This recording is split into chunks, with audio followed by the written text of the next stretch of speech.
That's a pretty broad promise, isn't it? Ask what you will. Woo! Anything I will. Yep. Anything you will, as long as you abide in Him and His words abide in you. Live in, dwell in, are part of you. Ask what you will. You mean I can ask anything I want? Oh yeah. Anything. As long as you abide in Him and His words abide in you. God said, ask what you will. New King James said, ask whatever you desire, and it shall be done for you. Now, how can God make that promise? I mean, people are going to go crazy on that stuff. But He's got Himself covered, doesn't He?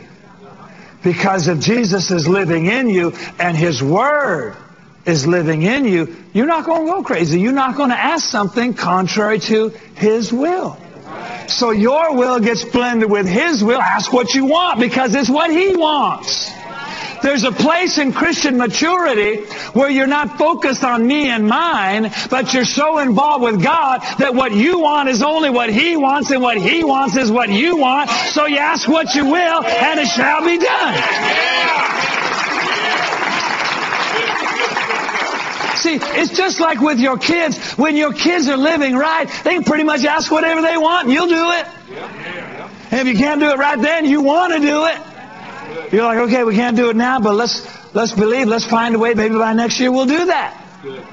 But if they're rebellious and in the world and messed up and they're asking all off, you're like, are you crazy?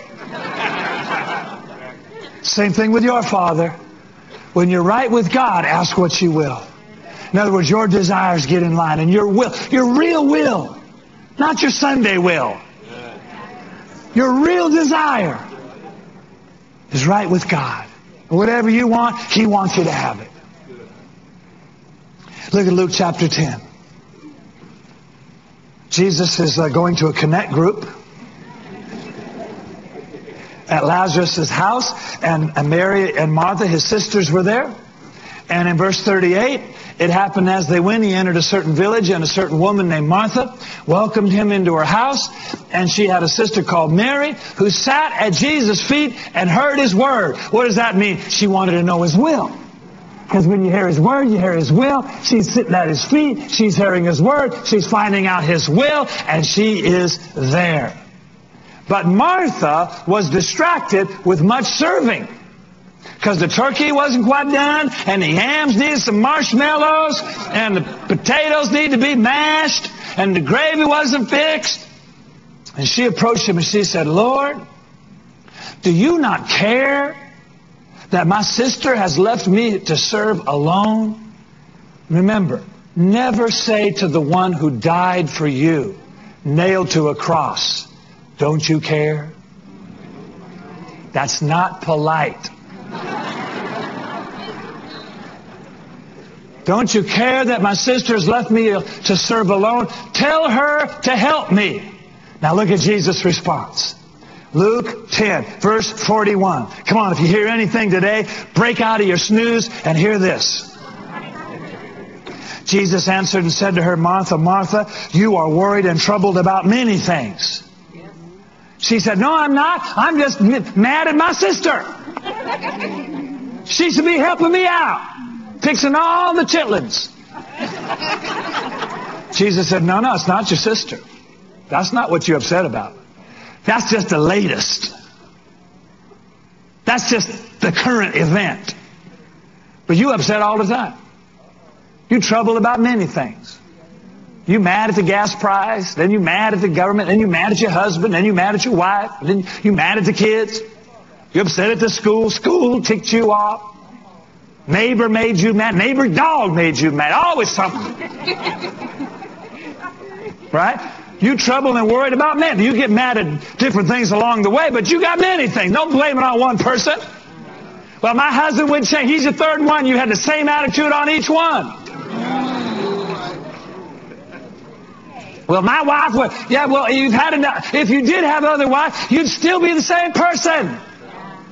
That's the problem. No matter where you go, there you are.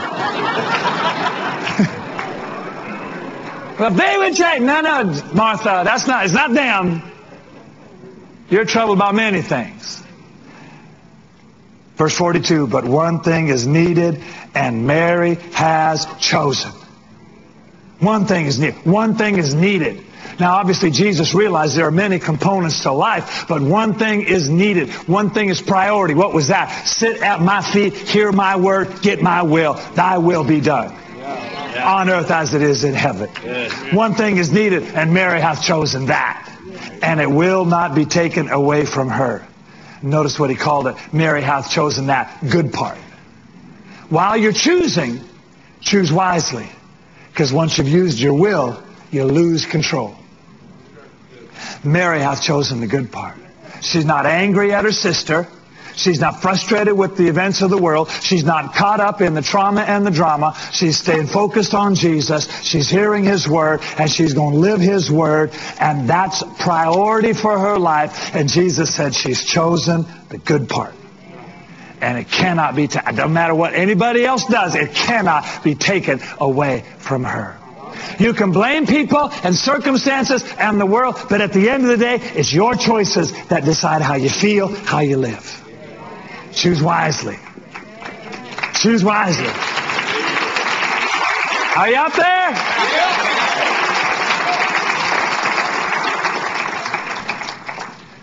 When we set our will to live for God's will, when we use our will to choose godly lives, make godly decisions, the benefits, the consequences are great. But when we allow our will to be distracted and caught up in the things of the world, consequences are equally great.